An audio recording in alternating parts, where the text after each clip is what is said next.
Tema kita saat ini disebut Gembala Berhati Misi. Kalau saya boleh ganti penekanannya, Gembala Berhati Yesus. Karena hati Yesus Tuhan kita itu ada di misi.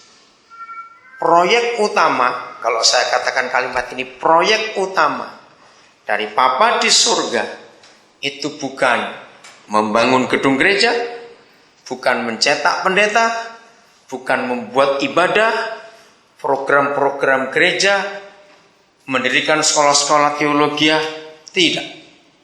Program utama Bapa di surga adalah jiwa-jiwa. Satu-satunya ayat dalam Alkitab, saudara, saya sebutkan ini satu-satunya ayat dalam Alkitab, bukan 2, bukan 3, satu saja yang menuliskan apa yang Dia kehendaki. Luar biasa. Ada ribuan ayat dalam Alkitab, tapi satu saja yang menuliskan dengan jelas apa yang Dia kehendaki. Mari kita buka 1 Timotius 2 ayat yang keempat. Maka ketika gereja kehilangan bagian ini, maaf saya katakan, seperti sebuah rumah makan tidak jual makanan, seperti sebuah bank tidak ada uangnya, seperti sebuah sekolah tidak ada pendidikannya, seperti sebuah hotel tidak ada tempat tidurnya. Apabila gereja kehilangan satu-satunya kehendak Tuhan ini, maka sebetulnya tidak layak disebut gereja lagi kalau kita kehilangan yang satu ini. Mari kita baca bersama-sama 1, 2, 3. Yang menghendaki supaya semua orang diapakan? Diselamatkan untuk memperoleh pengetahuan akan kebenaran. Saya ulangi lagi rekan-rekan hamba Tuhan, para majelis, gembala. Ternyata tidak ada ayat lain di Alkitab yang sejelas ayat ini mengatakan, memberitahukan, menerangkan apa kehendak Tuhan itu. Maka itu kalau kita tidak mengkonsentrasikan segala sesuatu, fasilitas yang kita miliki kepada misi, berarti kita sedang bergerak di luar jalur kehendak Tuhan, ya atau tidak? Saya ulangi lagi. Jadi kalau seluruh fasilitas hidup yang kita terima, baik itu di dalam tubuh, logika kita, ide semuanya, dan fasilitas-fasilitas yang lain yang kita punya, berupa benda yang bergerak maupun tidak bergerak dan sebagainya, tidak kita pusatkan dan konsentrasikan dan utamakan untuk 1 Timotius 2 ayat yang keempat. Kita harus tegas. Berarti sehebat apa gereja kita, sehebat apa program kita, berarti kita sedang di luar jalur kehendak Tuhan. Katakan ya atau tidak? Karena cuma ini kehendaknya. Lagi sekali, yang menghendaki bukan ABCD 1, 2, 3, 4. Yang menghendaki satu hal saja, supaya semua orang diselamatkan. Jadi kalau tema kita Gembala Berhati Misi, maka kita tidak boleh keluar dari konteks 1 Timotius 2 ayat yang keempat. Nah, kita sekarang akan lihat agak rinci. Kapan gereja gagal bermisi? Saya tidak sebutkan tahunnya atau waktunya, tapi keadaannya. Gereja gagal bermisi ketika gereja menjadi lembaga agama. Kita harus tahu, gereja gagal sebagai gereja karena tidak bermisi ketika gereja menjadi lembaga agama. Dan itu terjadi pada abad keempat, ketika Kaisar Konstantin melembagakan gerakan ini jadi agama negara. Sejak itu hancur sampai hari ini. Kasihan Tuhan Yesus. Baru 300 tahun sekian, ternyata gereja sudah menyimpang jauh. Saudara, agama itu merusak Injil. Agama itu merusak seluruh rencana Tuhan. Mungkin saudara kaget.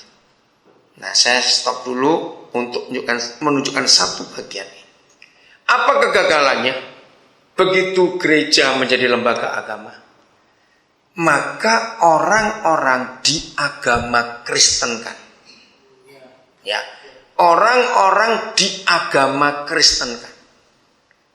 Lalu ketika para misionaris Eropa keluar dari daratan Eropa menuju ke Asia, menuju ke dunia baru, ke Amerika Latin. Saudara lihat gelap sejarah Injil. Kita lihat sejarah Amerika Selatan, Indian di Amerika Utara, di Meksiko. Begitu sulit percaya Injil. Karena ketika agama datang, agama itu membunuh, merusak, menyiksa orang-orang itu dan dipaksa untuk pindah. Itu secara gelap. Dan itu nggak bisa dihapus karena itu ada. Sama seperti di Indonesia, kalau saya lari dulu supaya pikiran kita makin jelas. Makin besar gedung gereja yang kita bangun. Maaf ya, kita harus mengerti. Makin besar gedung gereja yang kita bangun, itu sesungguhnya makin membuat sakit hati yang mayoritas. Siapa bisa jawab? Kenapa? Ini masih pada konteks agama yang kita belajar. Tolong 1-2 orang menjawab. Mengapa makin besar gedung gereja yang kita bangun, itu makin membuat yang mayoritas itu sakit hati? Ayo 1-2 orang. Ada? Kenapa? Saingan. Hampir betul. Maksudnya begini. Mereka, kenapa? Ancaman. Ini yang penting. Mengapa mereka merasa terancam kalau kita bangun gedung gereja makin besar? Sebab mereka sadar. Karena yang kita harapkan mereka yang isi. Jawab ya atau tidak? Nah, padahal bukan itu yang Tuhan maksud. Misi itu tidak perlu mengubah data, angka orang yang bertobat. Kalau kita tidak setuju ini, bisa perang besar ini, saudara. Kita percaya apa yang Tuhan Yesus katakan dalam Yohanes 8. Apabila kebenaran itu datang, maka kebenaran itu akan apa? Memerdekakan kamu. Nah, kalau kebenaran itu kita sampaikan utuh, maka yang menerima akan merdeka. Nah, waktu merdeka itu mereka milih sendiri. Nah, kalau milih sendiri tidak ada orang yang diancam. Karena itu pilihan pribadi. Jadi selama konsep misi itu adalah agama, kita akan kesulitan menyelesaikan 1 Timotius 2 ayat yang keempat. Karena konsepnya kita mengkristenkan orang. Saudara, sejak 2004 yang lalu, maafkan saya tidak membuat saudara bingung, tapi kita harus menyadari ini.